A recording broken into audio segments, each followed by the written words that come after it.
ጥያቄ አንድ which term describes the original single land masses that later split into Laurasia North and Gondwana lands or south ይላል ጥያቄው። ወደ ላውራሲያ ወይም ሰሜን እና ጎንደዋና ላንድስ ደቡብ የተከፈለው የመጀመሪያው ነጠላ የመሬት ክምችት የሚገልጸው ቃል የቱ ነው የሚለው ጥያቄው። ከተሰጡን ምርጫዎች ውስጥ ትክክለኛ መልስ ምርጫ ኤ ፓንጊያ የሚለው ትክክለኛ መልስ ነው ማለት ነው። እሺ ጥያቄ ሁለት the major mountain building process associated with convergent plates boundaries is called ይላል። ምን ማለት ነው ጥያቄው? ተጋይተው የሚመጡ የፕሌት መገጣጠሚያዎች ጋር ተያይዞ የሚከሰተው ዋናው የተራሮች መፈጠር ፕሮሰስ ምን ይባላል ነው የሚለው ጥያቄው። ከተሰጡን ምርጫዎች ትክክለኛ መልሳችን ፎልዲንግ ወይም ደግሞ ኦርጂኒ የሚለው ትክክለኛ መልስ ነው ማለት ምርጫ ቢ።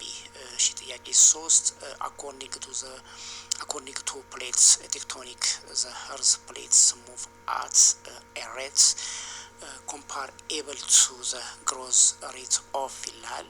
ምን ማለት ነው? በፕሌት ወይም ቴክቶኒክ መሰረት የምድር ፕሌቶች የሚንቀሳቀሱበት ፍጥነት ከየትኛው ፍጥነት ጋር ተመጣጣኝ ነው የሚል ነው ጥያቄው ሀሳቡ። ከተሰጡ ምርጫዎች ውስጥ ሁማን ፊንገር ኔልስ የሚለው ምርጫ ዲ ትክክለኛ መልስ ነው ማለት ነው።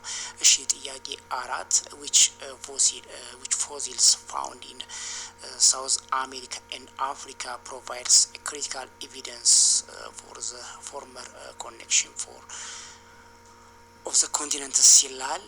ሀሳቡ ምንድነው? በደቡብ አሜሪካና በአፍሪካ ተገኝቶ ለአህጉራት ቀደምት መገጣጠሚያ መገጣጠም ወሳኝ ማስረጃ የሆነው የትኛው የቅሪተ አካል ነው የሚለው ጥያቄው። ከተሰጡ ምርጫዎች ውስጥ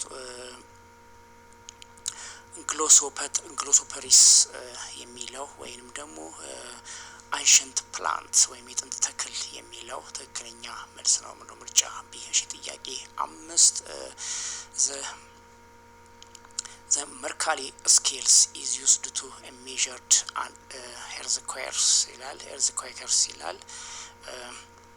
ምን ማለት ነው? የሜርካሊ ስኬልስ የመሬት መንቀጥቀጥ ለመለካት የሚያገለግለው ለምንድነው ነው የሚለው።